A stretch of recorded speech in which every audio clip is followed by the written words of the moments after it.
ஒரு export business ஆரம்பிக்கணும் அப்படின்னா ரொம்ப சிம்பிள். ஆனா சில சட்ட திட்டங்களை ஃபாலோ பண்ணணும். இதை சரியா பண்ணா இந்தியாவோட எல்லைகளை தாண்டி நீங்களும் சம்பாதிக்கலாம். இது ஒரு பெரிய வாய்ப்பு, மிஸ் பண்ணிடாதீங்க.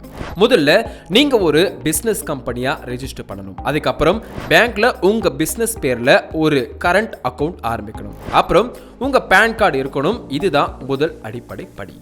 அடுத்தது இம்போர்ட் எக்ஸ்போர்ட் கோடு வாங்கணும். இதுதான் ஏற்றுமதி வணிகத்துக்கு ரொம்ப ரொம்ப முக்கியம்.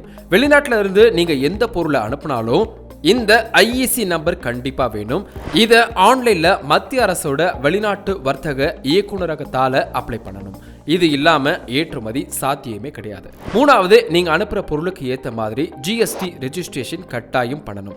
நீங்க வெளிநாட்டுக்கு அனுப்பும் பொருளுக்கு ஜிஎஸ்டி கட்ட தேவையில்லை. ஆனா ஜிஎஸ்டி ரெஜிஸ்டர் பண்ணியிருந்தா நீங்க வாங்கின மூலப்பொருட்களுக்கு கட்டின வரியை திரும்ப ரீஃபண்ட் வாங்கிக்கலாம். நாலாவது, எக்ஸ்போர்ட் ப்ரமோஷன் கவுன்சில்ல மெம்பர்ஷிப் வாங்கணும். உங்க பொருள் என்னவோ அதுக்கு ஏத்த மாதிரி கவுன்சில்ல நீங்க சேரலாம். உதாரணமா ஆடை அனுப்பணும் அப்படின்னா டெக்ஸ்டைல் கவுன்சில்ல சேரலாம். இதனால அரசாங்கத்தோட சலுகைகள் உங்களுக்கு சுலபமா கிடைக்கும். ஃபைனலா உங்க பிசினஸுக்கு ஒரு நல்ல பேங்கிங் பார்ட்னர் வேணும். ஏன்னா நீங்க அனுப்புற பணம் எல்லாமே ஃபாரின் கரன்சில வரும். அதனால அந்நிய செலாவணியை ஹேண்டில் பண்ணக்கூடிய ஒரு நல்ல பேங்க் அக்கவுண்ட் ரொம்பவே முக்கியம். அப்புறம் உங்க பொருளை வெளிநாட்டுக்கு அனுப்ப டிரான்ஸ்போர்ட் லாஜிஸ்டிக் பார்ட்னர்ஸை தேர்வு பண்ணுங்க.